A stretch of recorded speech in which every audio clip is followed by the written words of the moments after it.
ओम नमः शिवाय। हर हर महादेव। आज अश्विनी माह के शुक्ल पक्ष की चतुर्दशी तिथि और रविवार है और कल अश्विनी माह की पूर्णिमा तिथि है, जिसकी शुरुआत 6 अक्टूबर सोमवार को सुबह 11:24 से हो जाएगी और इसका समापन 7 अक्टूबर को सुबह 9:35 पर होगा। तो ऐसे में शरद पूर्णिमा 6 अक्टूबर सोमवार को ही मनाई जाएगी। अश्विनी माह में आने वाली पूर्णिमा को शरद पूर्णिमा, कोजागरी पूर्णिमा के नाम से भी जाना जाता है और साथ ही इसे खीर वाली पूर्णिमा भी कहते हैं। इस पूर्णिमा का विशेष महत्व होता है क्योंकि इस दिन चंद्रमा 16 कलाओं से परिपूर्ण होता है। इस दिन स्नान और दान करने के साथ साथ माँ लक्ष्मी जी की पूजा करने का विशेष महत्व होता है। कहा जाता है कि इस पूर्णिमा पर माँ लक्ष्मी धरती पर आती है, इसीलिए पूजा अर्चना के साथ साथ इस दिन जागरण भी किया जाता है और खुले आसमान के नीचे खीर रखी जाती है। चंद्रमा का संबंध दूध से माना गया है, इसीलिए दूध से बनी हुई चीज़ों को चंद्रमा की रोशनी में रखने से वो अमृत तुल्य हो जाती है। विशेष रूप से इस दिन खीर बनाकर ही चंद्रमा की रोशनी में रखी जाती है। कहते हैं कि इसमें सकारात्मक ऊर्जा का संचार हो जाता है और माँ लक्ष्मी जी को भी दूध की खीर बहुत ही प्रिय है। तो इस दिन माँ लक्ष्मी जी को प्रसन्न करने के लिए खीर बनाकर चंद्रमा की रोशनी में रखा जाता है। फिर सुबह उस खीर का लक्ष्मी माता को भोग लगाकर घर के सभी सदस्यों में बांट दिया जाता है। कहते हैं कि इस खीर को खाने से व्यक्ति निरोग रहता है और कल सोमवार को ही पूर्णिमा का व्रत रखा जाएगा।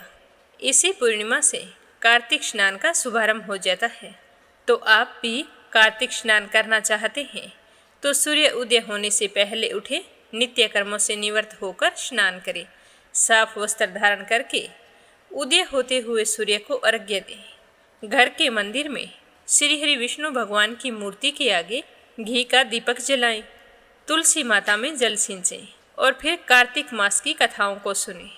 ओम नमो दामोदराय नमः मंत्र का जाप कर सकते हैं।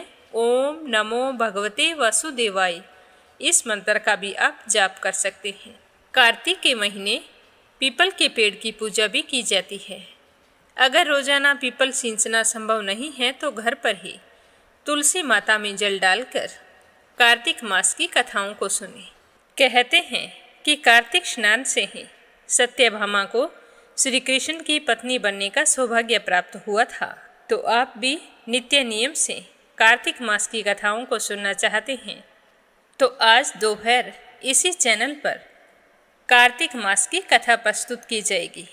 तो आप इसी कथा को रोजाना स्नान करने के बाद में नियम से सुनें और भगवान श्री हरि विष्णु और तुलसी माता से अपने मंगल जीवन की कामना करें। इस कथा के अंदर 5 कथाएं प्रस्तुत की जाएगी जो कार्तिक मास में सुनना बहुत ही पुण्यदायी होता है। साथ ही आप सभी श्रोताओं से मेरा निवेदन है कि इस कथा को कार्तिक स्नान करने वाले विष्णु भक्तों में ज़्यादा से ज़्यादा शेयर करें। अब अपने सुनते हैं आज की कथा। आपके सुख सौभाग्य की कामना करते हुए सबसे पहले अपने सुनेंगे गणेश जी भगवान की कहानी। बोलो गणेश गजानन की जय हो। प्राचीन समय की बात है कि एक गांव में एक अंधा और अनाथ लड़का रहता था। उसका नाम था मोहन। वह मंदिर के बाहर बैठकर भीख मांगकर गुजर बसर करता था। उसी गांव में एक शंकर चाचा थे जो बचपन से ही मोहन की देखभाल करते थे। मोहन उन्हीं के साथ रहता था। वे सुबह उसे मंदिर के बाहर छोड़ जाते और रात को जाते समय उसे अपने साथ घर ले जाते। इसी तरह समय बीत रहा था। एक दिन मोहन ने शंकर चाचा से कहा कि चाचा, आप मेरा बोझ कब तक उठाते रहेंगे? बचपन से मेरी देखभाल करते आ रहे हैं। अब मैं आप पर और बोझ नहीं बनना चाहता, मुझे मेरे हाल पर छोड़ दीजिए। तो शंकर चाचा ने कहा कि बेटा, मैं तुझे अपना बेटा मानता हूँ और तू मुझे छोड़कर जाने की बात कर रहा है। अगर तेरी जगह मेरा सगा बेटा होता तो क्या मुझे छोड़कर चला जाता? तो यह सुनकर मोहन रोने लगा। तब शंकर चाचा ने उसे समझाते हुए कहा कि तू गणेश मंदिर के बाहर बरसों से भीख मांग रहा है समझ ले तो उनकी शरण में है, उनकी पूजा कर, वही तेरी रक्षा करेंगे। बेटा, भाग्य पर किसी का जोर नहीं है। तुम इस तरह रोते हो तो मुझे बहुत दुख होता है। मैं तुझे माता पिता बनकर पाल पोस तो सकता हूँ, पर तुम्हारी आंखों की रोशनी कहाँ से लाऊं? जब तुम परेशान होता है तो मुझे बहुत बुरा लगता है। तू मुझसे वादा कर कि आज के बाद कभी नहीं रोएगा। तो मोहन कहने लगा कि चाचा, मैं आज के बाद कभी नहीं रोऊंगा, पर मैं भगवान की पूजा कैसे करूं? मैं तो भिखारी हूँ और भिखारी को मंदिर में जाने की इजाज़त नहीं होती। मैं तो मन ही मन गणेश जी को याद कर लेता हूँ। तो शंकर चाचा ने कहा कि बेटा, तू चिंता मत कर, एक दिन सब कुछ ठीक हो जाएगा। इस तरह बातें करते करते चाचा भतीजे सो गए। अगले दिन शंकर चाचा मोहन को लेकर गणेश जी के मंदिर पहुँचे। तभी मंदिर के पुजारी ने उन्हें रोका और कहा कि अरे, इस भिखारी को कहाँ मंदिर के अंदर लेकर जा रहे हो? यह तो रोजाना मंदिर के बाहर बैठता है और इसे बाहर ही ले जाओ। तो पुजारी की बात सुनकर शंकर चाचा ने कहा कि क्या भिखारी इंसान नहीं होते? उन्हें पूजा पाठ करने का हक नहीं होता? तुम कौन होते हो इसे पूजा से रोकने वाले? तो इस तरह सुनकर पुजारी को गुस्सा आ गया और उसने उन दोनों को ही मंदिर से बाहर निकाल दिया। तब मोहन ने कहा कि चाचा, रहने दो, मैं यहीं बाहर बैठकर ही भगवान की पूजा कर लूँगा। आप इनसे बहस मत करो। अगर पुजारी को ज़्यादा गुस्सा आ गया तो यह मुझे मंदिर के बाहर भी नहीं बैठने देगा। यह कहकर मोहन अपनी पुरानी जगह पर आकर बैठ गया। शंकर चाचा अपने काम पर चले गए। मोहन बैठकर भीख मांग रहा था। तभी उसे किसी के रोने की आवाज़ सुनाई दी। उसे लगा कि जैसे कोई बच्चा रो रहा है। तो उसने इधर उधर टटोलते हुए पूछा कि तुम कौन हो और क्यों रो रहे हो? तो उस बालक ने कहा कि मुझे बहुत भूख लगी है और मंदिर के पास की दुकान में बहुत ही अच्छे लड्डू रखे हैं, लेकिन मेरे पास पैसे नहीं हैं। तो मोहन कहने लगा कि कोई बात नहीं, तुम मेरे पैसे लेकर लड्डू खरीद कर खा लो। यह कहकर मोहन ने अपनी भीख में मिले हुए रुपए उसके आगे कर दिए। तो उसने उसमें से 5 रुपए उठा लिए और वहाँ से चला गया। थोड़ी देर बाद में वह बालक मोहन के पास आया और कहने लगा कि मैं 2 लड्डू लाया हूँ, एक मैं खा लेता हूँ और एक तुम खा लो। तो मोहन ने कहा, नहीं, दोनों लड्डू तुम ही खा लो। तुम्हारा नाम क्या है? तो वह बालक कहने लगा कि मेरा नाम तो गणेश है, पास ही में मेरा घर है। मेरे माता पिता सुबह काम पर चले जाते हैं और मैं मंदिर में खेलने के लिए आ जाता हूँ। यह कहकर वह बालक चला गया। अगले दिन से वह बालक रोजाना वहाँ आता और मोहन से 5 रुपए लेकर लड्डू खाकर चला जाता। एक दिन वह बालक आया तो उसने मोहन से कहा कि तुम मुझे रोजाना 5 रुपए देते हो, कभी भी मना नहीं करते। तब मोहन ने कहा कि गणेश, मैं भगवान गणेश को लड्डू का भोग लगाना चाहता हूँ, लेकिन हम तो भिखारी हैं, हमें मंदिर के अंदर जाने की इजाज़त नहीं होती। जब तुम लड्डू खा लेते हो तो मुझे ऐसा लगता है कि जैसे गणेश जी खुद भोग लगाने के लिए मेरे पास आए हैं, इसीलिए मुझे अच्छा लगता है। तुम रोजाना आ जाया करो, मैं तुम्हारा इंतजार करता हूँ। तो इसी तरह समय बीतता गया। एक दिन गणेश ने मोहन से कहा कि मैं तुमसे मिलने और लड्डू खाने अब नहीं आ सकूँगा, मेरे माता पिता दूसरे गांव जा रहे हैं। तो यह सुनकर मोहन तो रोने लगा। उसने कहा कि मैं तुम्हारे बगैर नहीं रह सकता, मैं देख भी नहीं सकता तुम कैसे हो, लेकिन जब तुम्हें 5 रुपए देता हूँ तो मुझे बालक रूपी गणेश जी लड्डू खाते हुए दिखाई देते हैं और तुम मुझे छोड़कर जा रहे हो। नहीं, मुझे छोड़कर मत जाना, नहीं तो मैं जिंदा नहीं बचूंगा। तो मोहन की बात सुनकर गणेश कहने लगा कि ठीक है, तुम मेरे साथ मेरे घर चलो, मेरे माता पिता से बात कर लेना, अगर वे मान गए तो मैं तुम्हारे पास रोजाना लड्डू खाने आता रहूँगा। तो मोहन गणेश के साथ चल दिया। काफ़ी दूर चलने के बाद में उसने पूछा कि गणेश, मुझे ऐसा लग रहा है कि हम बहुत दूर आ गए हैं, तुम्हारा घर कहाँ है? तो गणेश ने कहा कि बस पहुँचने ही वाले हैं। थोड़ी दूर और चलने के बाद मोहन ने फिर पूछा, पर उसे कोई जवाब नहीं मिला। तो मोहन ने बार बार पुकारा कि गणेश, गणेश, तुम कहाँ हो? लेकिन सामने से कोई आवाज़ नहीं आई। तो मोहन घबरा गया और सोचने लगा कि गणेश ना जाने कहाँ चला गया, मुझे पता नहीं कहाँ लेकर आया है, मैं घर कैसे जाऊंगा? शंकर चाचा को कैसे पता होगा कि मैं यहाँ पर हूँ? इसी तरह घबराया हुआ जल्दी जल्दी चलने लगा तो उसका पैर किसी पत्थर से टकरा गया और वह गिर पड़ा और गिरते ही बेहोश हो गया। थोड़ी देर बाद वह होश में आया तो उसके सर में बहुत ही तेज दर्द हो रहा था। वह वहाँ से जैसे तैसे खड़ा हुआ और जैसे ही आंख खोली तो उसे सब कुछ दिखाई दे रहा था तो हैरान हो गया। तभी उसे सामने गणेश जी खड़े हुए दिखाई दिए तो मोहन तो उनके पैरों में जाकर गिर पड़ा। तो गणेश जी ने उससे कहा कि मोहन, जिस दिन तुम्हें मंदिर में जाने से मना किया था उसी दिन से मैं भोग लेने के लिए हर दिन तुम्हारे पास आता था। तुम इतने गरीब थे फिर भी मुझे रोजाना लड्डू लाने के लिए रुपए देते थे तो मैं तुम्हारी श्रद्धा भक्ति से बहुत ही प्रसन्न हूँ। आज से तुम गरीब नहीं रहोगे, तुम्हारा घर धन धान्य से भरा रहेगा और कोई भी तुम्हें मेरे दर्शन करने से रोक नहीं सकेगा। यह कहकर भगवान गणेश अंतर्ध्यान हो गए। मोहन के आंखों की रोशनी आ गई। वह अपने घर आया तो उसने देखा कि घर के एक कोने में सोने चांदी के रुपयों का ढेर लगा है और उधर शाम होने पर शंकर चाचा मोहन को लेने के लिए गणेश मंदिर गए पर वह कहीं पर भी दिखाई नहीं दिया। तो वो बहुत ही परेशान हुए और इधर उधर ढूंढने लगे, सोचने लगे कि मोहन कहाँ गया। वह बड़ा परेशान रहता था, कहीं मुझे छोड़कर तो नहीं चला गया। तो ढूंढते ढूंढते आधी रात हो गई। आंखों में आंसू लिए मोहन को याद करते हुए शंकर चाचा घर आ गए। घर आए तो देखा कि सारा घर रोशनी से जगमगा रहा था। तो यह देखकर शंकर चाचा को बड़ी ही हैरानी हुई। तभी मोहन बाहर आया और शंकर चाचा को देखते ही उनसे लिपट गया और कहने लगा कि चाचा देखो, मुझे दिखाई देने लगा है। आपने सच कहा था कि भगवान मेरी रक्षा करेंगे। देखो आज गणेश जी भगवान ने हमारी कितनी मदद की है, मेरी आंखें भी ठीक कर दी और हमें खूब सारा धन दिया है। आज के बाद से हम दोनों रोजाना गणेश मंदिर जाया करेंगे। अब से हमें मंदिर में जाने से कोई नहीं रोकेगा। तो अगले दिन से ही मोहन नए कपड़े पहनकर शंकर चाचा को साथ लेकर गणेश मंदिर जाने लगा। अब उसे अंदर जाने से कोई भी नहीं रोकता था। गणेश जी के इस चमत्कार को देखकर पुजारी को भी बड़ी ही हैरानी हुई। उसने मोहन से माफ़ी मांगी और कहा कि बेटा मुझे माफ़ कर दो, मुझे नहीं पता था कि भगवान की पूजा करने के लिए धन नहीं, सच्ची श्रद्धा की जरूरत होती है।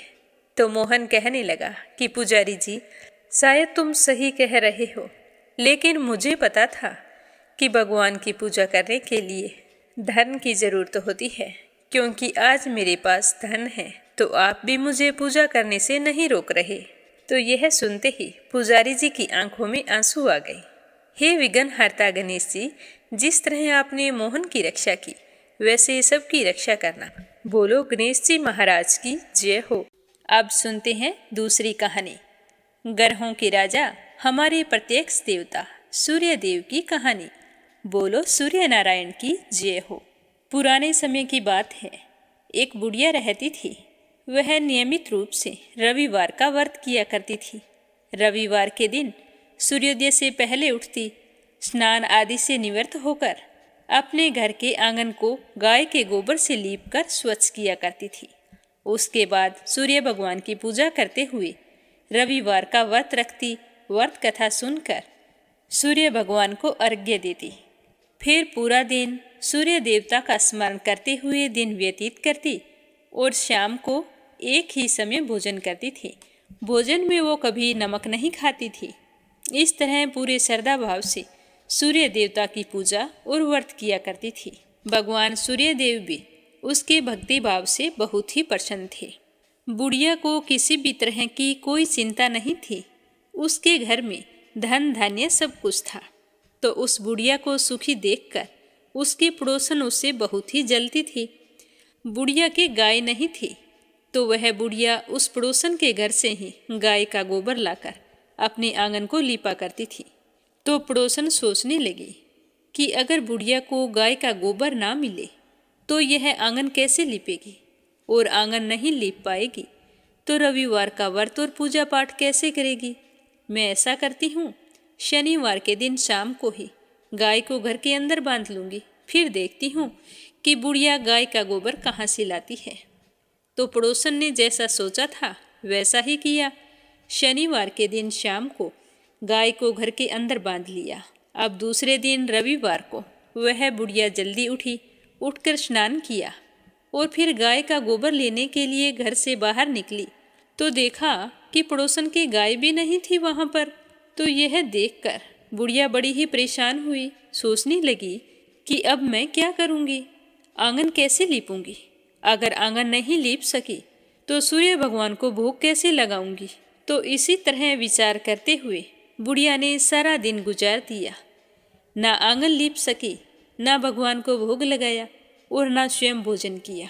सूर्यास्त हो गया। उदास हुई बुढ़िया भूखी प्यासी सो गई। और रात्रि में सूर्य देव ने उस बुढ़िया को सपने में दर्शन दिए और पूछा कि बूढ़ी माई, आज मुझे भोग नहीं लगाया, क्या कारण है।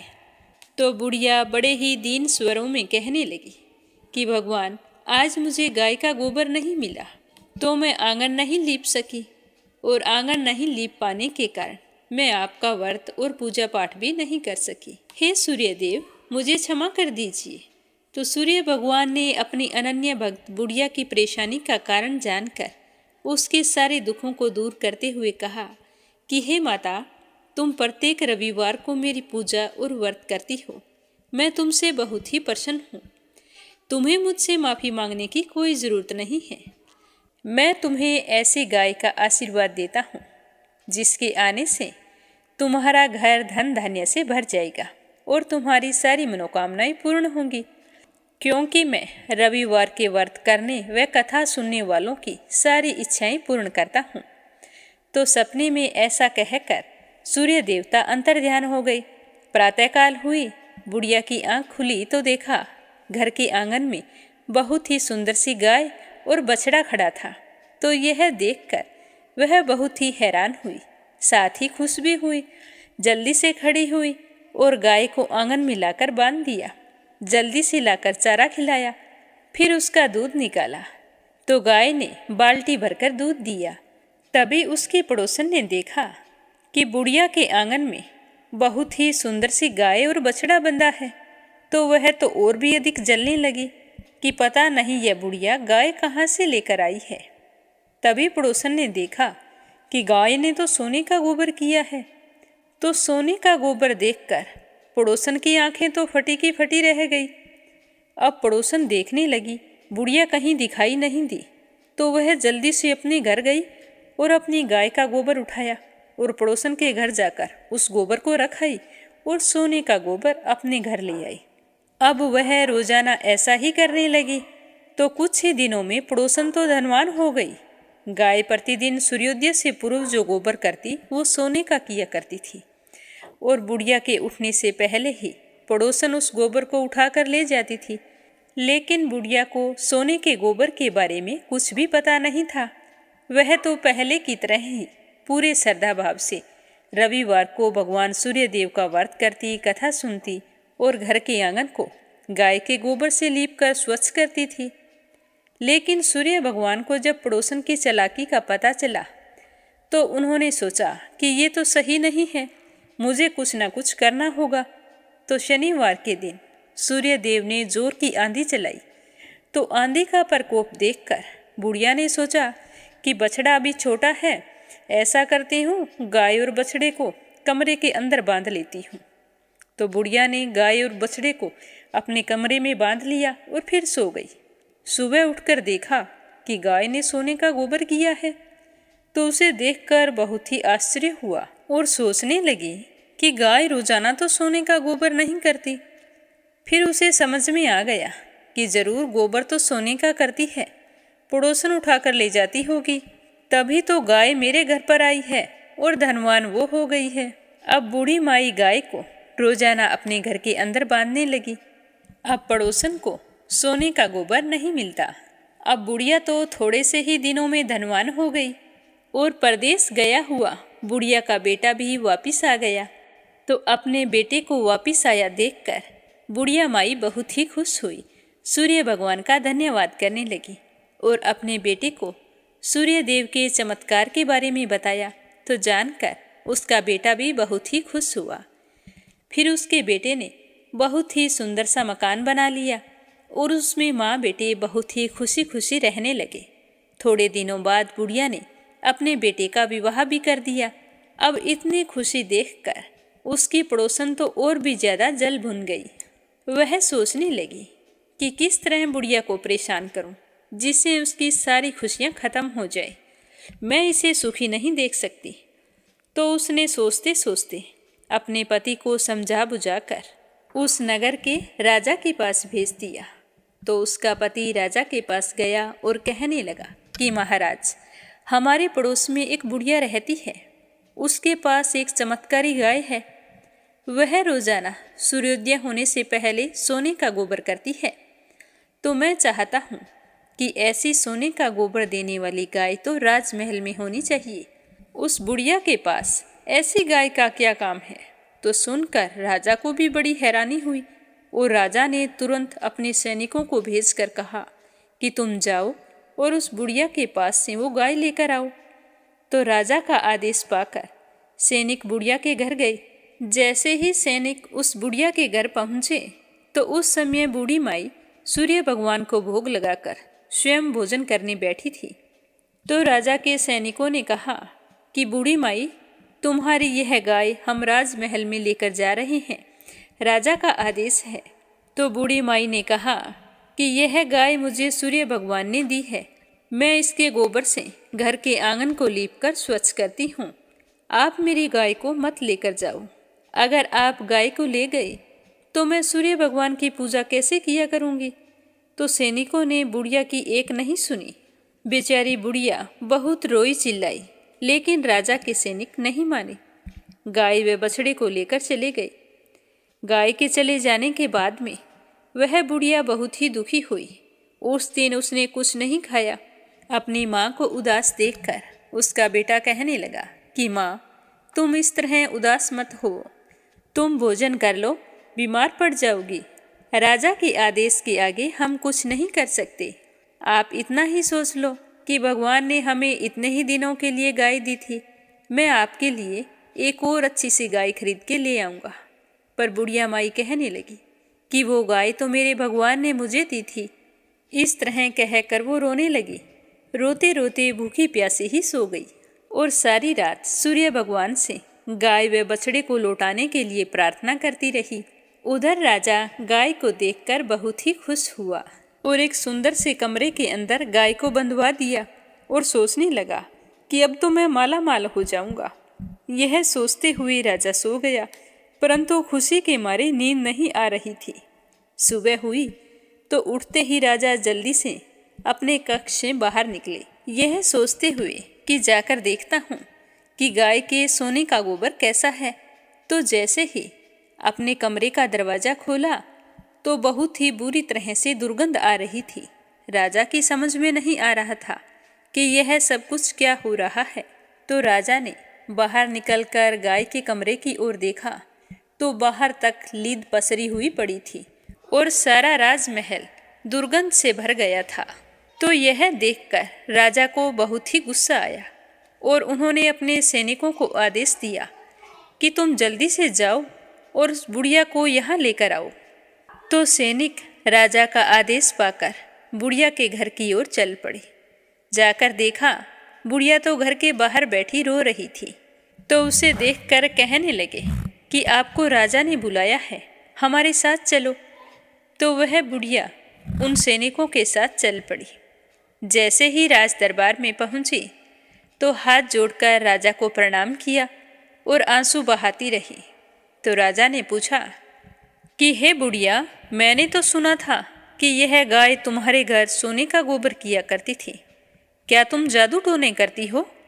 तो वह बुढ़िया कहने लगी कि नहीं महाराज, मैं ऐसा कुछ नहीं करती हूँ। मैं तो सूर्य देव का व्रत रखती हूँ और उन्हीं की पूजा पाठ करती हूँ।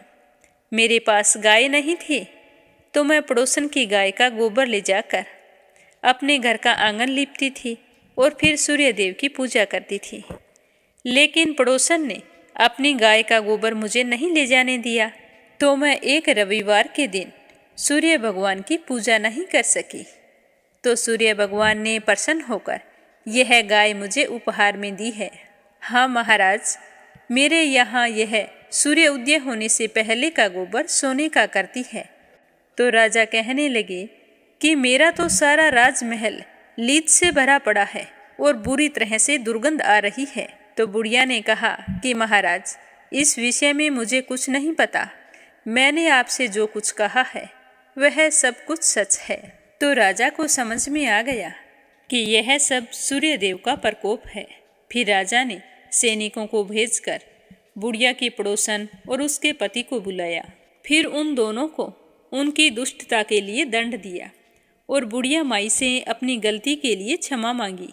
फिर गाय और बछड़े के साथ बूढ़ी माई को खूब सारा धन देकर विदा किया।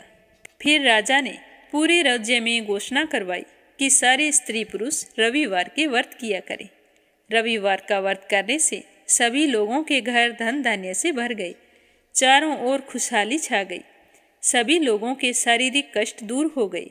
राज्य में सारे स्त्री पुरुष सुखपूर्वक जीवन यापन करने लगे। बोलो सूर्य भगवान की जय हो। अब अपने सुनेंगे ध्रुव तारे की कथा कि राजा उत्तानपाद का बेटा ध्रुव कि आसमान में तारा बनकर कैसे रहने लगा। विष्णु पुराण के अनुसार प्राचीन समय में उत्तानपाद नाम का एक राजा रहता था। उसके 2 पत्नियां थीं। एक का नाम था सुनीति और दूसरी का नाम था सुरुचि।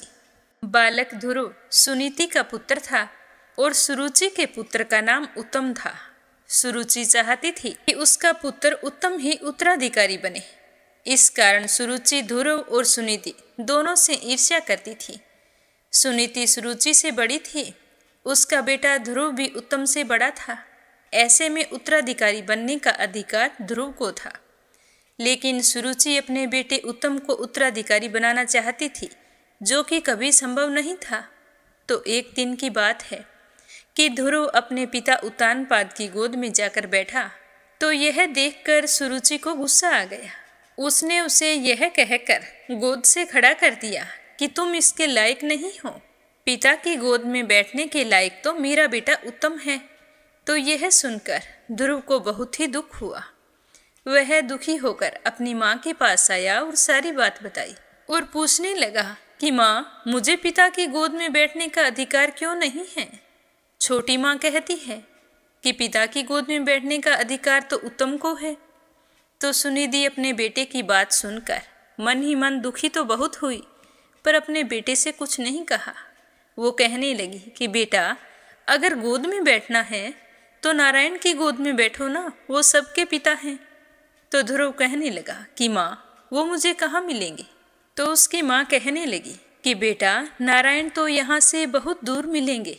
इस तरह कहकर उसने पहाड़ी की तरफ इशारा कर दिया। यह सुनकर ध्रुव घर छोड़कर अकेला ही भगवान नारायण की तलाश में चल पड़ा। चलते चलते रास्ते में उसे नारद मुनि मिल गए और उन्होंने ध्रुव को रोका और पूछा कि बेटा, तुम कहाँ जा रहे हो। तो ध्रुव नहीं रुका। ध्रुव ने नारद मुनि को प्रणाम करके कहा कि आप मुझे भगवान नारायण से मिलने का रास्ता बताइए। तो छोटे से बालक के मुख से इस तरह की बात सुनकर नारद मुनि तो हैरान रह गए। फिर कहने लगे कि बालक, तुम धैर्य रखो, नारायण तुम्हें अवश्य मिलेंगे। इसके बाद नारद मुनि ने ध्रुव को ध्यान करने का तरीका बताया कि अगर आप तप करोगे तो ही तुम्हें भगवान मिलेंगे। तो ध्रुव उसी समय भगवान नारायण के ध्यान के लिए बैठ गया। ध्रुव के दृढ़ मनोबल से आसपास के विस्तार में ऊर्जा बढ़ने लगी। ऊर्जा के बढ़ने का आभास आसपास के ऋषि मुनियों को भी हो गया। ऋषि मुनियों को लगा कि कोई महान व्यक्ति ध्यान में लीन है। लेकिन जब सभी मुनि वहां पर पहुंचे तो उस छोटे से बालक ध्रुव को देखकर हैरान हो गए। नारद मुनि ने ध्रुव को ओम नमो भगवते वासुदेवाय नमः मंत्र के जाप की विधि बताई थी। तो ध्रुव ने पूरे 6 माह तक कठिन तपस्या की और बालक ध्रुव के साथ उस दिन जो ऋषि आए थे वो भी 7 ऋषि वहीं पर बैठ गए और कठिन तपस्या करने लगे। तो अंत में भगवान नारायण ने ध्रुव की तपस्या से प्रसन्न होकर दर्शन दिए। भगवान ने कहा कि हे बालक, मैं तुम्हारी तपस्या से बहुत ही प्रसन्न हूँ। कहो तुम्हें क्या चाहिए। तो ध्रुव कहने लगा कि मैं आपकी गोद में बैठना चाहता हूँ, क्योंकि मुझे मेरी छोटी माँ ने अपने पिता की गोद में बैठने नहीं दिया। यह कहकर खड़ा कर दिया कि तुम गोद में बैठने के अधिकारी नहीं हो। गोद में बैठने का अधिकारी तुम्हारा छोटा भाई उत्तम है। तभी मेरी माँ ने मुझसे कहा था कि मुझे बैठना है तो नारायण की गोद में बैठो। तो बस उसी दिन से मैं आपकी गोद में बैठने के लिए ही तपस्या कर रहा हूँ। तो भगवान नारायण प्रसन्न हुए और बोले कि मैं तुम्हारी तपस्या से बहुत ही प्रसन्न हूँ, तुम्हारी मनोकामना अवश्य पूर्ण होगी। भगवान कहने लगे कि आकाश ही मेरी गोद है और मैं तुम्हें हमेशा के लिए अपनी गोद में स्थान देता हूँ। इसके बाद भगवान नारायण ने ध्रुव को अपनी गोद में बिठाया और अपने शंख का स्पर्श उसके गालों से किया। वैसे ही ध्रुव के कंठ से वेदवाणी निकलने लगी। वे विष्णु भगवान की स्तुति करने लगे। कहने लगे कि हे प्रभु, मेरा आपसे निवेदन है कि मुझ पर कृपा करते हुए मुझे आप ऐसी बुद्धि दें कि मैं विषय वासनाओं से विरत होकर निरंतर आपके ही भजन पूजन में लगा रहूं। तो भगवान विष्णु ध्रुव की स्तुति से बहुत ही प्रसन्न हुए और कहने लगे कि हे ध्रुव, मैं तुम्हारे हृदय के उस पवित्र संकल्प से बहुत ही प्रसन्न हूँ। इसीलिए मैं तुम्हें तेज से भरा हुआ अविनाशी लोक प्रदान करता हूँ, जिसका कल्प के अंत में भी विनाश नहीं होता। अब तुम घर जाओ, तुम्हारे पिता तुम्हारी राह देख रहे हैं और तुम्हारे पिता से प्राप्त राज्य को 36 वर्ष तक जितेंद्रिय होकर धर्मपूर्वक भोगो और अपने कर्तव्यों का अच्छे से पालन करो। तुम्हारा भाई उत्तम मारा जाएगा। उसकी माता सुरुचि पुत्र वियोग में अपने आप को जला लेगी। इस प्रकार तुम बिना किसी व्यवधान के अपने राज्य को भोगोगे। फिर अनेक यज्ञों द्वारा मेरा पूजन करते हुए अंत में तुम सप्तऋषियों के मंडल से भी ऊपर प्रतिष्ठित हो जाओगे। वहां से जीव कभी भी पुनः पृथ्वी पर नहीं आता। ध्रुव को इस प्रकार का आशीर्वाद देकर भगवान अपने धाम को आ गए और ध्रुव बहुत ही खुश हुए और घर लौटने की तैयारी करने लगे। लेकिन उससे पहले ही नारद मुनि उत्तानपाद के पास पहुंच गए थे और उन्हें दुखी देखकर पूछने लगे कि महाराज, आपके इस तरह से दुखी होने का क्या कारण है? तो राजा ने सारी बात बता दी कि मेरे 5 साल का बेटा ध्रुव घर छोड़कर चला गया है। उसका किस तरह से अपमान हुआ यह भी उत्तानपाद ने नारद जी को बता दिया। तो नारद जी ने उत्तानपाद को ध्रुव की महिमा से परिचित कराया। तो राजा उत्तानपाद अपने राजपाट से उदासीन हो गए और निरंतर ध्रुव की चिंता करने लगे। और जैसे ही ध्रुव के लौटने की सूचना मिली तो उन्होंने इस बात पर ऐसे विश्वास किया जैसे कोई मरा हुआ व्यक्ति पुनः लौटकर आता हो। उन्हें बिल्कुल भी विश्वास नहीं हो रहा था। लेकिन अचानक से उसे नारद जी की कही हुई बात याद आ गई। तो उन्होंने अमात्यों, ब्राह्मणों, परिजनों तथा दोनों रानियों को लेकर नगर के बाहर दरवाजे पर आ गए और ध्रुव का आते ही खूब स्वागत किया। प्रेम के वशीभूत होकर उत्तानपाद ने ध्रुव को अपनी भुजाओं और गोद में भर लिया और प्रेम के आंसू बहाने लगे। और ध्रुव भी बहुत ही खुश हुए कि उसके पिता की गोद उसे मिल गई है। फिर ध्रुव अपने पिता के गले से हटकर अपनी दोनों माताओं को प्रणाम किया और गले से लगाया और फिर अपने छोटे भाई उत्तम को गले से लगाया। सुरुचि ने ध्रुव को आशीर्वाद दिया, लेकिन सुनीति के स्तनों से दूध टपकने लगा। वहां पर उपस्थित सारे नगरवासी ध्रुव और सुनीति की जय जयकार करने लगे और उसके भाग्य की सराहना करने लगे। सारी प्रजा जैसे ध्रुव के सम्मोहन में लीन होकर आनंदित हो उठी। उत्तानपाद ध्रुव के अद्भुत प्रभाव को देखकर चकित रह गए। कुछ समय बीतने के बाद उन्होंने राज्य पर ध्रुव को अभिषिक्त कर दिया और अपनी वृद्धावस्था को देखते हुए अपने कल्याण के लिए वन में तपस्या करने के लिए चले गए। राजगद्दी पर बैठने के बाद ध्रुव ने शिशु कुमार की पुत्री भरमी से विवाह किया और उससे कलप तथा वल नाम के 2 पुत्र उत्पन्न किए। फिर वायु की पुत्री इला से विवाह किया, उसे उत्कल नाम का एक पुत्र हुआ। उस समय ध्रुव का छोटा भाई उत्तम अविवाहित था और एक दिन की बात है कि उत्तम शिकार खेलने के लिए वन में गया हुआ था तो शिकार खेलते समय किसी यक्ष ने उसे मार डाला। जब उत्तम की मौत की खबर सुरुचि को लगी तो वह बहुत ही दुखी हुई और अपने पुत्र के वियोग में स्वर्ग सिधार गई। और जब ध्रुव को अपने भाई के वध का समाचार मिला तो वे भी बहुत ही क्रोधित हो गई और यक्षों की नगरी अलकापुरी पहुंच गई। उन्होंने शंख ध्वनि करके यक्षों को युद्ध के लिए ललकारा। तो ध्रुव की ललकार सुनकर वीर यक्ष युद्ध भूमि में उतर पड़े और 13 यक्षों ने मिलकर अनेक प्रकार के शस्त्रों से ध्रुव पर भयंकर आक्रमण कर दिया। तो उन यक्षों ने अपने शस्त्रों के नीचे ध्रुव को तो ढक दिया। इससे आकाश में सिद्धगण बहुत ही व्याकुल हो उठे, लेकिन थोड़े ही समय बाद कोहरे की तरह चीर कर ध्रुव जी शस्त्रों को हटाकर बाहर निकल आई और भयंकर वाणों की मार से यक्षों को पराजित कर दिया। लेकिन थोड़ी ही देर में यक्षों ने माया युद्ध आरंभ करके ध्रुव पर पुनः धावा बोल दिया। चारों तरफ प्रचंड आंधी चलने लगी, आकाश बादलों से ढक गया, चारों तरफ अंधकार फैल गया।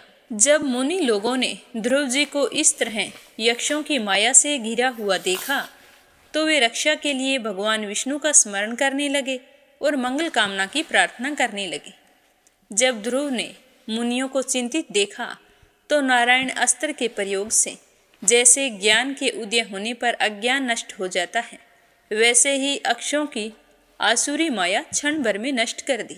इस तरह ध्रुव ने आक्रमणकारी यक्षों की आसुरी मारकर उन्हें सत्यलोक में भेजना आरंभ कर दिया।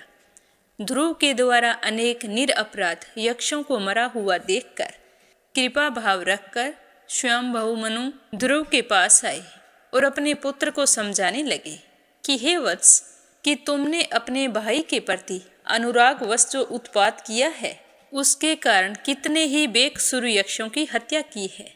यह तुम जैसे भक्त शिरोमणि के लिए शोभनीय नहीं है।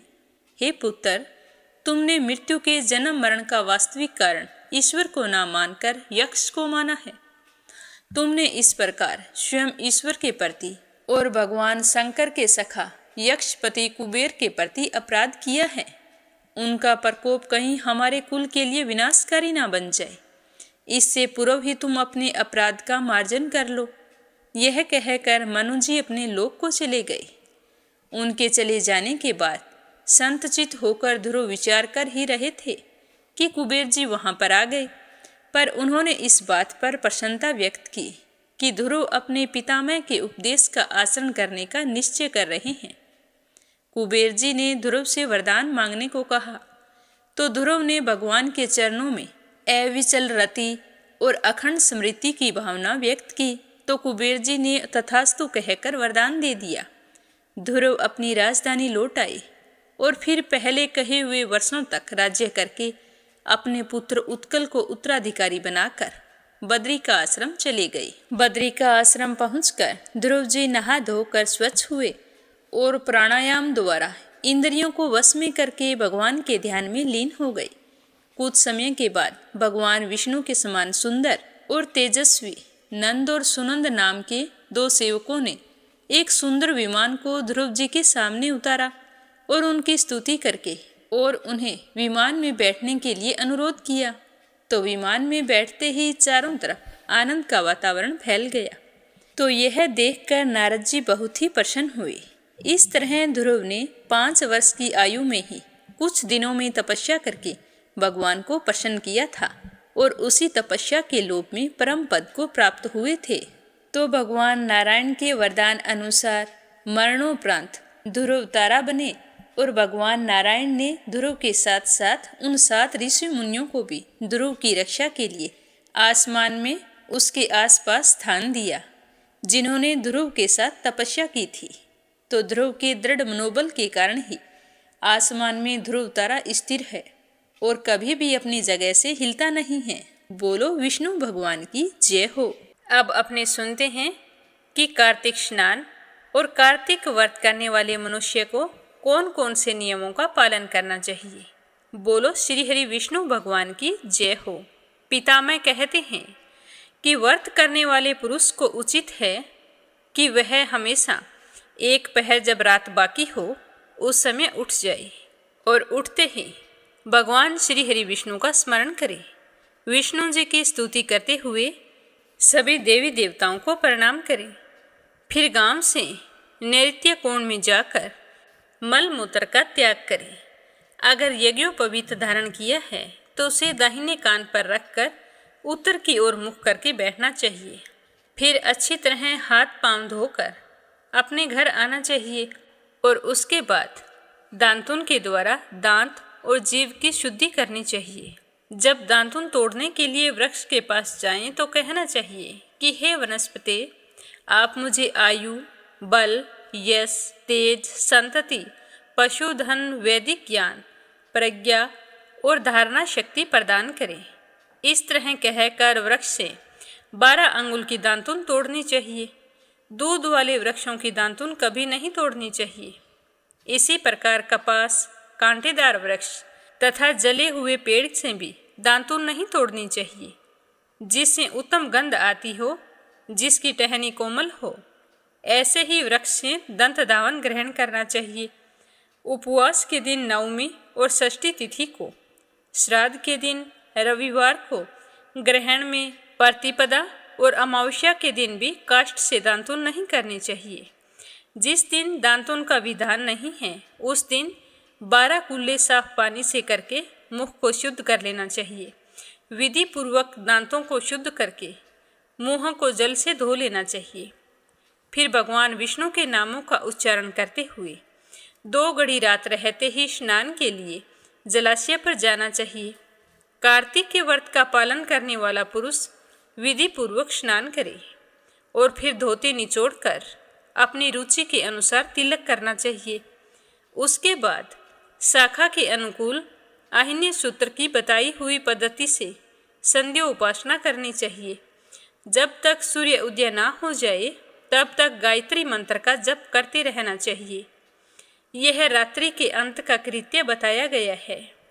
अब दिन का कार्य यह है कि संध्या उपासना के अंत में विष्णु सहस्त्र नाम आदि का पाठ करे, फिर देवालय में आकर पूजन करे, भगवत संबंधी पदों का गान, कीर्तन और कार्तिक मास की कथाओं को सुने। दिन का प्रथम पहर व्यतीत हो जाने पर आधे पहर तक भली भांति पुराण कथाओं को सुनता रहे। उसके बाद जो व्यक्ति आपको पुराणों की कथा सुना रहा है उसकी और तुलसी जी की पूजा करनी चाहिए। उसके बाद ही अन्न का भोजन करना चाहिए। अगर आप व्रत रखते हैं तो आपको एक ही समय भोजन करना है और वह शाम को तारे उदय होने के बाद भोजन किया जाता है। बलि वैष्णव देव करके अतिथियों को भोजन कराकर जो मनुष्य स्वयं भोजन करता है उसका वह भोजन अमृत होता है। मुख शुद्धि के लिए तुलसी का पत्ता अवश्य ग्रहण करना चाहिए। फिर दिन में अपने घर के कार्यों को निपटाना चाहिए।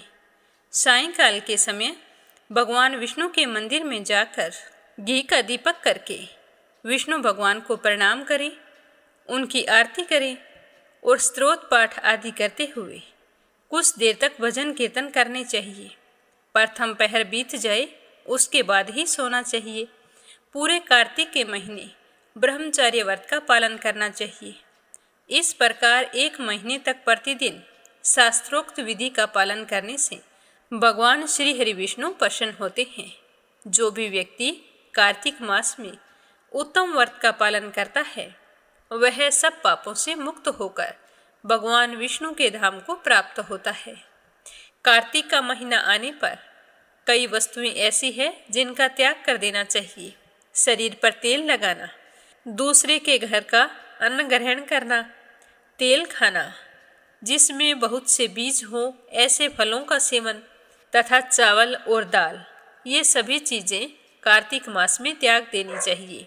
लौकी, गाजर, बैंगन, बासी अन्न, बंसीड, मसूर, दोबारा भोजन, मदिरा, पराया अन्न, कांसी के पात्र में भोजन, छत्रक, कांजी, दुर्गंधित पदार्थ और लंगर का भोजन, वेश्या का अन्न, ग्राम पुरोहित और शूद्र का अन्न और सूतक का अन्न, इन सभी का कार्तिक के महीने त्याग कर देना चाहिए। श्राद्ध का अन्न भी नहीं खाना चाहिए।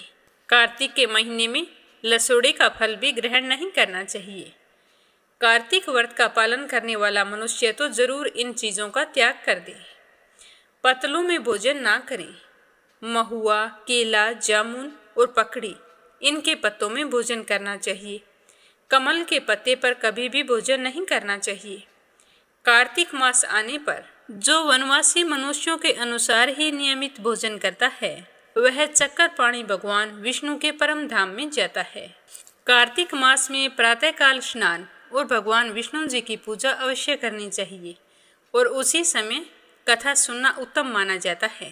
सूर्य उदय होने के बाद या सूरज चढ़ने पर जो कार्तिक स्नान करता है, उसे स्नान का कोई पुण्य फल प्राप्त नहीं होता है। कार्तिक में केला और आंवले के फल का दान करना चाहिए और ठंड से बचाने के लिए ब्राह्मण को कंबल का दान करना चाहिए। जो कार्तिक के महीने में भक्ति पूर्वक भगवान विष्णु को तुलसी दल समर्पित करता है, वह संसार से मुक्त होकर भगवान विष्णु के परम पद को प्राप्त होता है। और श्री हरि विष्णु भगवान के परम प्रिय कार्तिक मास में जो नित्य गीता का पाठ करता है, उसके पुण्य फल का वर्णन सैकड़ों वर्षों में भी नहीं किया जा सकता। वह सब पापों से मुक्त होकर परम शांति को प्राप्त होता है। अतः रोजाना गीता जी के एक अध्याय का पाठ पढ़ना या फिर सुनना जरूर चाहिए। जो कार्तिक की एकादशी को निराहार रहकर व्रत करता है, वह निसंदेह पूर्व जन्म के पापों से मुक्त हो जाता है। जो कार्तिक में भगवान विष्णु जी की प्रसन्नता के लिए दूसरों के अन्न का त्याग करता है, वह भगवान विष्णु जी के प्रेम को भली भांति प्राप्त करता है। जो राह चलकर थके मांदे और भोजन के समय पर घर आई हुई अतिथि का भक्ति पूर्वक पूजन करता है और बड़े ही प्रसन्न मन से उसे भोजन कराता है, वह सहस्त्र जन्मों के पाप का नाश कर डालता है। और जो मूढ़ मानव वैष्णव महात्माओं की निंदा करता रहता है और घर पर अतिथि को आया देखकर गुस्से में आ जाता है और अगर उसे भोजन भी कराता है तो क्रोधवश भोजन परोसता है, तो वह अपने पितरों के साथ महारौरव नरक में गिरता है। और जो व्यक्ति भगवान और भगवत भक्तों की निंदा सुनते हुए भी वहीं पर बैठा रहता है, कुछ नहीं कहता और ना ही वहाँ से खड़ा होता है, वह व्यक्ति कभी भी भगवान का भक्त नहीं हो सकता। जो कार्तिक मास में भगवान विष्णु की परिक्रमा करता है, उसे कदम कदम पर अश्वमेघ यज्ञ का फल प्राप्त होता है। और जो व्यक्ति कार्तिक मास में पराई स्त्री के साथ संगम करता है, तो उसके पाप की शांति कभी नहीं हो सकती। जिसके ललाट में तुलसी की मृतिका तिलक दिखाई देता है, उसकी तरफ तो यमराज भी नहीं देख सकता, तो उसके दूत तो देख ही कैसे सकते हैं। जिस घर में रोजाना तुलसी के पौधे की पूजा होती है, उस घर में अकाल मृत्यु का भय नहीं रहता। कार्तिक के महीने में भगवान विष्णु जी की प्रसन्नता के लिए धर्म का अनुष्ठान करना चाहिए।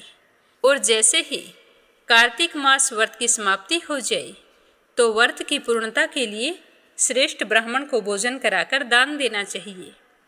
जो कार्तिक के महीने में भगवान विष्णु के मंदिर में चूने आदि का लेप करता है, झाड़ू पोछा करता है या तस्वीर लगाता है, वह भगवान विष्णु के समीप आनंद का अनुभव करता है। जो ब्राह्मण कार्तिक मास में शतरुद्री का जप करता है, उसके मंत्र की सिद्धि होती है।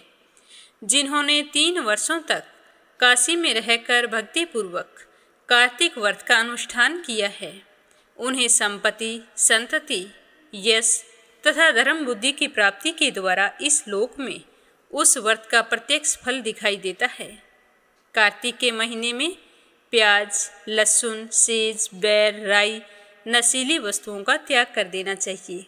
कार्तिक व्रत करने वाला मनुष्य देवता, वेद, ब्राह्मण, गुरु, गऊ, वर्ती, स्त्री, राजा और महात्माओं की निंदा ना करे। उसे किसी की भी निंदा नहीं करनी चाहिए और खासकर इन लोगों की निंदा तो बिल्कुल नहीं करनी चाहिए। जहाँ पर भी इनकी निंदा हो रही हो, तो तुरंत वहाँ से खड़े होकर अन्यत्र चला जाना चाहिए और अपना मन आतिथ्य सत्कार और विष्णु भगवान में लगाए रखना चाहिए। कार्तिक में केवल नरक चौदस के दिन, यानी कि दीपावली के एक दिन पहले जब चंद्रमा उदय हो उस समय शरीर पर तेल लगाकर स्नान करना चाहिए। उसके सिवा पूरे कार्तिक के महीने में व्रत रखने वाले मनुष्य को तो बिल्कुल भी तेल नहीं लगाना चाहिए। अगर कोई स्त्री कार्तिक स्नान करती है तो उसे रजस्वाला के 5 दिन पूजा अर्चना नहीं करनी चाहिए, और अगर कोई व्यक्ति कार्तिक स्नान करता है तो उसे पूरे कार्तिक के महीने रजस्वाला स्त्री, चांडाल, दूसरों की निंदा करने वाला, पतित, व्रतहीन, झूठ बोलने वाला और जो ब्राह्मणों की निंदा करता है और वह वेद को नहीं मानता है, ऐसे लोगों से कभी बात नहीं करनी चाहिए। इस तरह जो भी मनुष्य पूरे नियम से कार्तिक स्नान करता है तो उस पर श्री हरि का आशीर्वाद हमेशा बना रहता है। उसके मन की सारी मनोकामनाएं पूर्ण होती है और अंत समय में वह विष्णु धाम को जाता है। तो इस तरह बताते हुए पितामह कहते हैं कि हे ऋषियों, अब मैं तुम्हें एक कथा सुनाता हूँ कि कार्तिक व्रत से एक पतित ब्राह्मणी का उद्धार कैसे हुआ और दीपदान और आकाश दीप की महिमा क्या है। तो यह अपने सुनेंगे कल के अध्याय में। आज की कथा को यहीं पर विराम देते हैं। प्रेम भाव से सुनने के लिए आप सभी का बहुत बहुत धन्यवाद। भगवान श्री हरि का आशीर्वाद आप पर हमेशा बना रहे। बोलो विष्णु जी की जय हो। अब अगली कहानी अपने सुनेंगे राधा रानी की। प्रेम से बोलो राधा रानी की जय हो। एक समय की बात है, बरसाना गांव में एक सेठ रहता था। वह खूब धनवान था। उसके 3 पुत्र थे, परंतु उसकी बेटी नहीं थी। यह कमी उसे हमेशा ही खलती थी। कुछ समय पश्चात सेठ जी की पत्नी का देहांत हो गया और सभी पुत्रों की शादी हो गई, तो सारे पुत्र अपने अपने कार्य में व्यस्त हो गए। अब सेठ के दिल की सुनने वाला कोई नहीं था। सेठ जी को हमेशा ही बेटी की कमी खलती थी। अब पत्नी भी नहीं रही तो सेठ जी को बेटी की कमी और भी ज्यादा महसूस होने लगी। वो बहुत ही दुखी रहने लगे। तो एक दिन की बात है कि सेठ जी के घर एक पंडित जी आए। तो सेठ जी ने उनका खूब आदर सत्कार किया और पंडित जी के साथ बैठे बातें भी कर रहे थे। लेकिन पंडित जी ने देखा कि सेठ जी अंदर से बहुत ही परेशान है।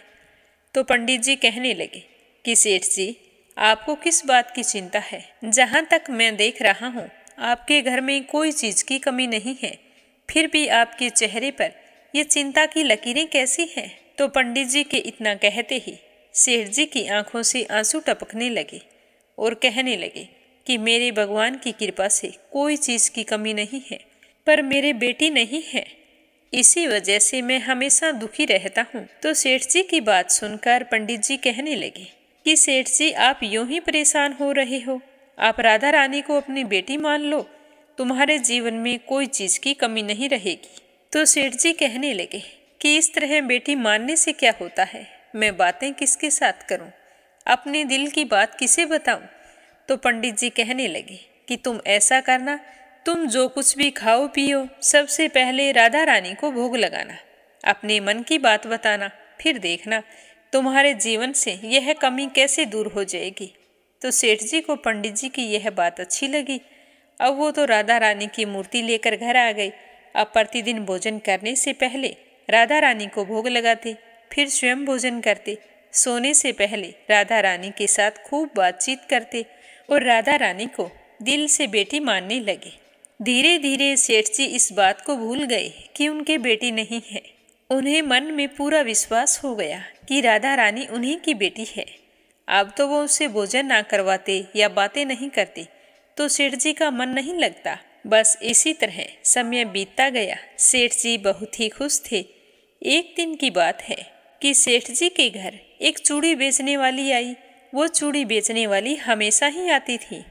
उस दिन जब वो आई तो तीनों सेठ की बहुओं को चूड़ी पहना दी। जब सेठ की तीनों बहुओं ने चूड़ी पहन ली तब वहाँ पर एक छोटी सी कन्या आई और कहने लगी कि तुम मुझे चूड़ी नहीं पहनाओगी। तो चूड़ी वाली ने सोचा कि सेठ जी के घर कोई मेहमान होगी, तो उसने उसे भी चूड़ियाँ पहना दी। चूड़ी पहनाकर सेठ जी की दुकान पर गई और बोली कि सेठ जी, चूड़ी के पैसे दे दो, मैंने आपके घर चूड़ियाँ पहना दी है। तो सेठ जी ने उससे चूड़ियों के दाम पूछे तो उसने पहले से ज़्यादा बताई। तो सेठ जी ने कहा कि क्या तुमने चूड़ियों का दाम बढ़ा दिया है? तो वो कहने लगे कि नहीं सेठ जी, मैंने चूड़ी का दाम तो नहीं बढ़ाया है, परंतु आज मैं तुम्हारे घर 3 तुम्हारी बहुएं और एक कन्या को चूड़ी पहना कर आई हूँ। तो सेठ जी कहने लगे कि तुम्हें कोई गलती हो गई होगी, मेरे घर में तो सिर्फ 3 बहुएं हैं। यह कहकर सेठ जी ने तीनों के रुपए उसे दे दिए। चूड़ी वाली भी बिना कुछ कहे पैसे लेकर अपने घर चली गई। सेठ जी रात को घर आए और हमेशा की तरह राधा रानी को भोग लगाया, खूब सारी बातें की और फिर सो गई। उस दिन रात को सेठ जी के सपने में राधा रानी आई और कहने लगी कि बाबा, तुमने चूड़ी वाली को मेरी चूड़ियों के पैसे क्यों नहीं दिए? एक तो कहते हो कि तुम्हें मैं बेटी मानता हूँ, तुम मेरी लाडली हो, तुमसे लाडला कोई नहीं है। जब तक तुमसे बातें ना करूं, तुम्हें खाना ना खिलाऊं तो मुझे सुकून नहीं आता, और आज एक चूड़ी तक के पैसे नहीं दिए। यह कहकर वो कन्या रूप में आई राधा रानी रोने लगी। तभी सेठ जी की आंखें खुल गई और सेठ जी भी रोने लग गए। सुबह हुई तो सेठ जी चूड़ी वाली के घर गए और बहुत सारी स्वर्ण मुद्राएं लेकर उसके पैरों में रख दी और कहा कि तुम कल सच कह रही थी, सच में तुमने 4 को चूड़ियां पहनाई थी। मैंने राधा रानी को अपनी बेटी माना है। तुम बहुत भाग्यशाली हो जिसको मुझसे पहले राधा रानी के दर्शन हुए। मैं इतने दिनों से उनके दर्शन के लिए तड़प रहा था, तुमने एक बार में ही उनके दर्शन कर लिए। यह कहकर सेठ जी रोने लगा। तो सेठ जी को रोता हुआ देखकर चूड़ी बेचने वाले की आंखों में भी आंसू आ गए। उसने मन में ही सोचा कि जब मुझे खुद राधा रानी के दर्शन हो गए तो मुझे क्या चाहिए। उसने सेठ जी से हाथ जोड़कर कहा कि सेठ जी, तुम्हारी वजह से मुझे राधा रानी के दर्शन हुए हैं, तो मेरा तो जीवन सफल हो गया, अब मुझे कुछ भी नहीं चाहिए। कहते हैं कि जब भी हम भगवान को दिल से पुकारते हैं, उनकी पूजा अर्चना करते हैं, तो वो अपने भक्त की पुकार सुनकर दौड़े चले आते हैं। बोलो राधा रानी की जय हो। अब अपने सुनते हैं लपसी और तपसी की कहानी। बोलो लपसी तपसी की जय हो। बहुत पुराने समय की बात है। एक गांव में एक ब्राह्मण परिवार रहा करता था। उसमें पति पत्नी के अलावा उनके 2 बच्चे थे। एक बेटा था, एक बेटी थी। ब्राह्मण दंपति बहुत ही सरल स्वभाव के थे। समय मिलने पर प्रभु का स्मरण किया करते थे। उनकी बेटी बहुत ही संस्कारी और सुशील थी, लेकिन उनका बेटा आवारा किस्म का था। वह कोई काम धाम नहीं करता और ना ही कभी अपने माँ बाप का कहना मानता था। समय के साथ दोनों बहन भाई बड़े हो गए। बहन की शादी कर दी गई, पर भाई का वही हाल था। उसके माँ बाप ने उसे समझाया कि बेटा, अब हम वृद्ध हो चले हैं, तुम कोई काम किया करो, लेकिन उस पर उनकी बातों का कोई असर नहीं होता था। तो एक दिन ब्राह्मणी अपने पति से कहने लगी कि स्वामी, आप बिल्कुल काम छोड़ दीजिए। जब घर में कुछ भी नहीं होगा तो यह अपनी जिम्मेदारी समझेगा और काम पर लग जाएगा। तो ब्राह्मण ने दूसरे दिन से काम पर जाना छोड़ दिया। तो यह देखकर उनके बेटे ने कोई काम नहीं किया और चोरी करने चला गया। आते जाते राहगीरों को लूट लेता और उसी से अपने घर का गुजारा किया करता था। तो उसकी लूटने और चोरी करने की आदत से सारे गांव वाले उसे लपसी कहने लगे। तो लपसी की इस हरकत से उसके माँ बाप बहुत ही दुखी रहते थे, पर वह किसी की सुनने के लिए तैयार नहीं था। इसी तरह समय बीतता गया। एक दिन की बात है कि लपसी एक पीपल के पेड़ पर बैठा था। तभी शिव पार्वती जा रहे थे। पार्वती माता गहनों से लदी हुई थी। तो लपसी उन्हें देखकर सोचने लगा कि सूरत के कितने गहने हैं, आज ये सारे के सारे लूट लूँगा तो मुझे कई महीनों तक चोरी नहीं करनी पड़ेगी। तो वह लूटने के इरादे से पीपल की ओट में होकर बैठ गया। जैसे ही शिव पार्वती वहाँ से जाने लगे तो लपसी एकदम से शिव पार्वती के सामने आकर कहने लगा कि जल्दी से जितने सारे गहने पहन रखे हैं उतार दो। तो पार्वती माता कहने लगी कि तुम चोरी क्यों करती हो, तुम्हें पता है चोरी करना पाप है। तो लपसी कहने लगा कि क्या करूं, घर पर मेरे माँ बाप हैं, मेरी एक भांजी है, उनके लिए दोनों समय भोजन की व्यवस्था कहाँ से करूं, मुझे कोई काम तो आता नहीं है। तो लप्सी की बात सुनकर पार्वती माता कहने लगी कि तुम जो चोरी करके पाप करते हो, इस पाप का भागी कौन बनेगा? तो लप्सी कहने लगा कि मेरे घर वाले सारे बनेंगे। तो पार्वती माता कहने लगी कि कोई नहीं बनेगा, पाप के भागी केवल तुम बनोगे। तो लप्सी कहने लगा कि मैं लूट खोस कर उन्हीं के लिए लेकर जाता हूँ, तो पाप के भागी तो उन्हें बनना ही पड़ेगा। तो लप्सी की बात सुनकर पार्वती माता ने हंसकर कहा कि हम यहीं पर बैठे हैं और तुम अपने घर जाओ, अपने घर वालों से पूछो कि कोई तुम्हारे पाप का भागी बनेगा क्या। तो यह सुनकर लप्सी भागा भागा अपने घर आया और अपनी माँ के पास गया और कहने लगा कि माँ, मैं चोरी करके लाता हूँ, राह चलते राहगीरों को लूटता हूँ, तुम्हारे लिए ही तो करता हूँ। तो तुम मुझे एक बात बताओ, चोरी करने से जो पाप लगता है, तो आप मेरे पाप के भागी बनोगे? तो लप्सी की बात सुनकर उसकी माँ कहने लगी कि बेटा, मैंने तो तुमसे नहीं कहा कि तुम चोरी करके लाओ, तुम कमा कर लाओ, हमें तो 2 वक्त की रोटी चाहिए, मैं तो तुम्हारी पाप की भागी नहीं बनूंगी। तो माँ के मुंह से इस तरह की बात सुनकर लप्सी तो हैरान हो गया। फिर वह अपने पिताजी के पास गया और जाकर कहने लगा कि पिताजी, मैं जो कुछ भी लूट खोस के लाता हूँ, वो आपके लिए ही तो लाता हूँ। देखो, मैंने लूट कर कितना धन इकट्ठा कर लिया है, कितने ऐशो आराम है तुम्हारे। अगर मैं चोरी नहीं करता तो क्या ये सब हमें मिलता? पिताजी, मैं तुमसे एक बात पूछता हूँ कि चोरी करने से पाप लगता है, तो उस पाप में आप मेरे भागीदार बनोगे क्या? तो लप्सी की बात सुनकर उसके पिताजी कहने लगे कि बेटा, मैंने नहीं कहा कि तुम चोरी करके लाओ, तुम कमा कर लाओ, मैं तुम्हारे पाप का भागी नहीं बनूंगा। तो माँ बाप के मुंह से इस तरह की बात सुनकर वह बहुत ही उदास हुआ और सोचने लगा कि मैं कितने महीनों से चोरी कर रहा हूँ, ना जाने मुझ पर कितना पाप चढ़ गया है, और ये तो बोल रहे हैं कि पाप के भागी हम नहीं बनेंगे, तो अब क्या होगा? तो वह बड़े ही दुखी मन से शिव पार्वती से मिलने के लिए चल पड़ा। जैसे ही घर से बाहर निकलने लगा तो उसकी छोटी सी भांजी दरवाजे पर खेल रही थी। उसे पता नहीं था कि पाप पुण्य क्या होता है, तो वो कहने लगी कि मामा, पाप की भागी मैं बनूंगी। तो उसके इस तरह कहते ही लप्सी ने उसे गोद में उठाया और चल पड़ा। शिवजी भगवान और पार्वती माता के पास जाकर कहने लगा कि घर वालों ने पाप का भागी बनने से मना कर दिया है और एक यही है जो पाप की भागी बनने को तैयार है। फिर लप्सी बड़े ही दीन स्वर में कहने लगा कि हे भगवान, मैं समझ गया हूँ कि चोरी करना पाप है। आज तक जो मैंने काम किया वो बहुत ही गलत था, लेकिन अब मैं इसका प्रायश्चित करना चाहता हूँ। अब तुम ही बताओ, मुझे मेरे पापों से मुक्ति कैसे मिलेगी?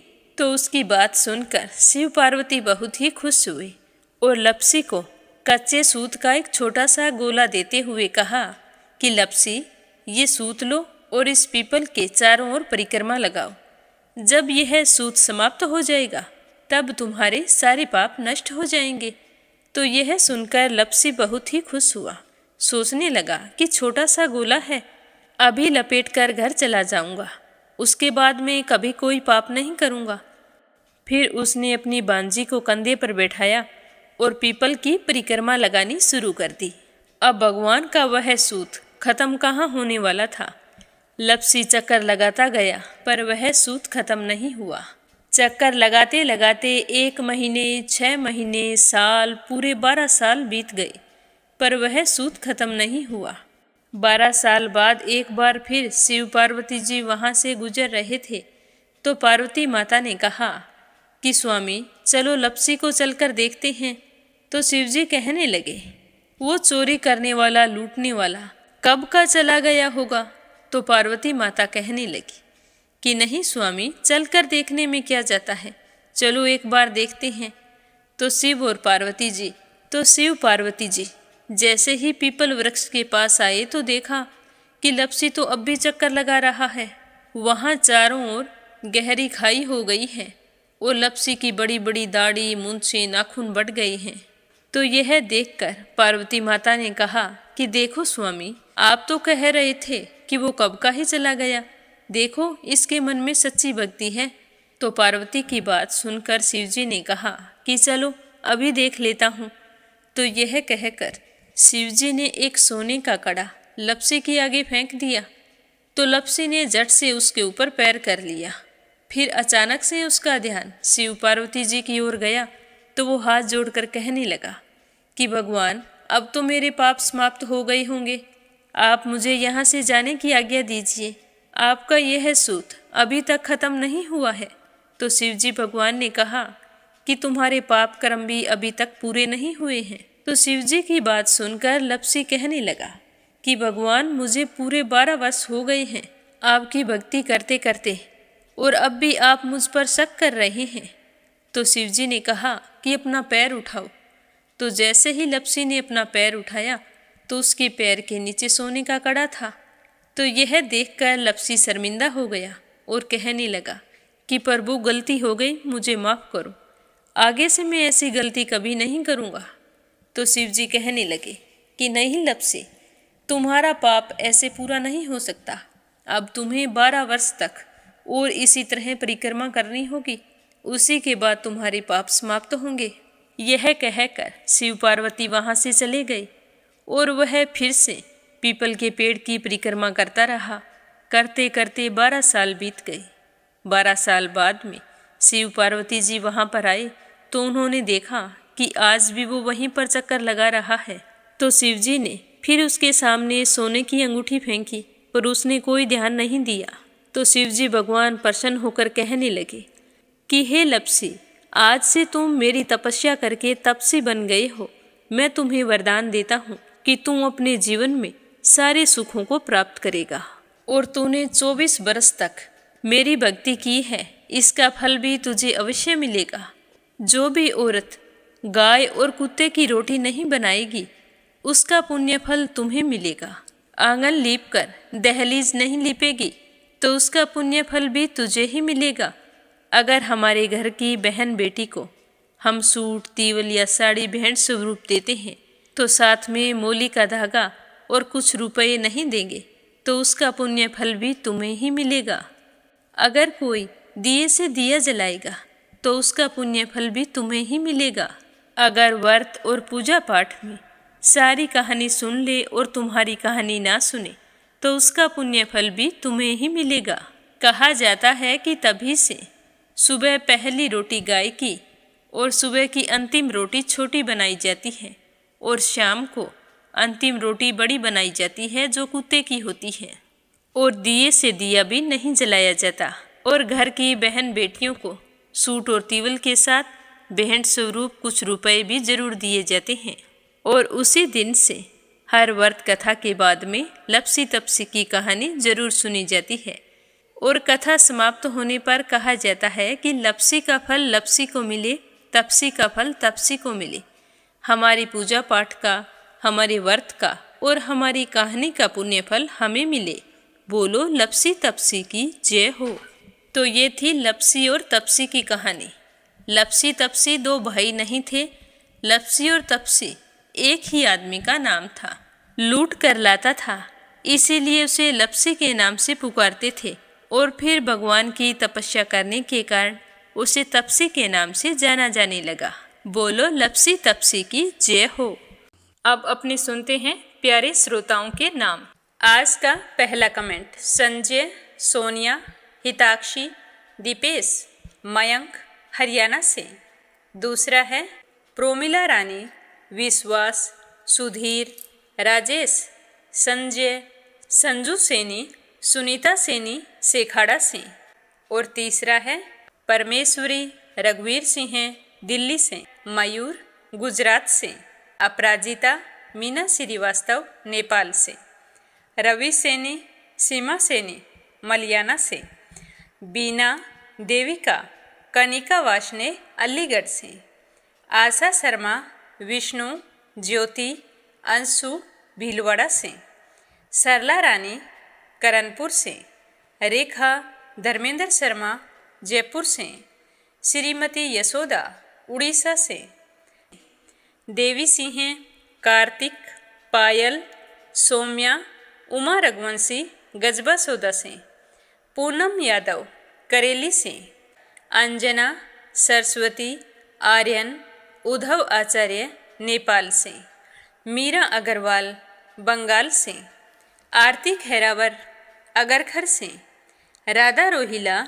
दिल्ली से, यूएन तिवारी, इंदिरा तिवारी लखनऊ से, निर्मला सिसोदिया दिल्ली से, नीलम जायसवाल हैदराबाद से, सुनीता पवार, कृषु पवार मध्य प्रदेश से, श्रीचंद यादव गया बिहार से, वंदना वर्मा इंदौर से, निर्मला सिसोदिया दिल्ली से, श्रीमती शर्मा अलीगढ़ से, नर बहादुर पाल भागीरथी पाल नेपाल से, सुनीता रानी मेरठ से, के लक्ष्मण दास उमरकोट से, प्रमोद यादव साहू हिमाचल प्रदेश से, श्यामवती सुषमा विष्णु हरियाणा से, जगदीश, कृष्णा, सोनू, संतोष, लकी, चित्रा, मंजीत, ज्योति, हनी, प्रमोद यादव साहू हिमाचल प्रदेश से, किरण पानीपत से, लक्ष्मी मथुरा से, यमलाल पांडे, पवित्रा पांडे, गौरव पांडे, गंतव्य पांडे नेपाल से, सीमा जोशी, रवि कुमार जोशी दिल्ली से, गीता गोस्वामी, सुनीता गोस्वामी मेरठ से, सुदेश नागपाल करनाल से, क्षमा परतुल वडोदरा से, शांताबेन वाघेला गुजरात के मंडल से, शंभू प्रसाद भट्ट स्नेहिल, पूर्णिमा देवी भट्ट उत्तराखंड से, वीणा कालड़ा आगरा से, शोभा कुंवर पुरोहित अहमदाबाद से, कोमल निर्मल मुंबई मीरा रोड से, सरोज अग्रवाल जबलपुर से, संगीता अग्रवाल कमला देवी अग्रवाल दुलिया महाराष्ट्र से, कमला देवी भीलवाड़ा से,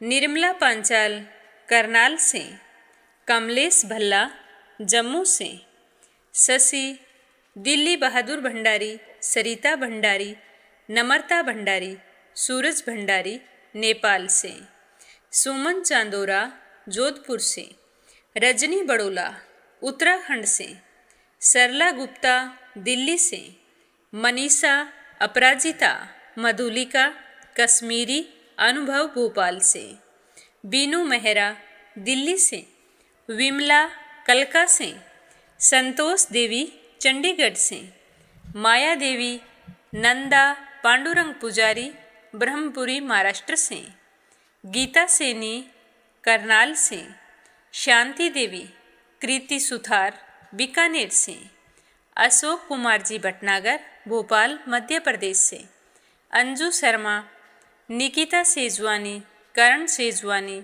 पायल सेजवानी, पवन सेजवानी, विशाल सेजवानी अहमदाबाद से, सीता मिश्रा, सोनम मिश्रा, माधवी मिश्रा, सचिन मिश्रा, गौरी मिश्रा बारामकी से, रुक्मणी शर्मा अंबाला से, सावित्री ईश्वर लाल रामचंदानी गाजियाबाद से, पूजा पाठक उत्तराखंड देहरादून कोशानी से, सीताराम जायसवाल, शकुंतला जायसवाल वाराणसी से, प्रियंका द्विवेदी हरदोई से, गोवर्धन बैठा रांची से, रामवती देवी जगबीर सिंह, रवि कुमार, राहुल कुमार, अनुज कुमार, रुद्र कुमार, ज्योति, वंदना, भावना, आराध्या, अनाया, अविका, तोलू मोलू मेरठ से, कमलेश लाल रुड़की से।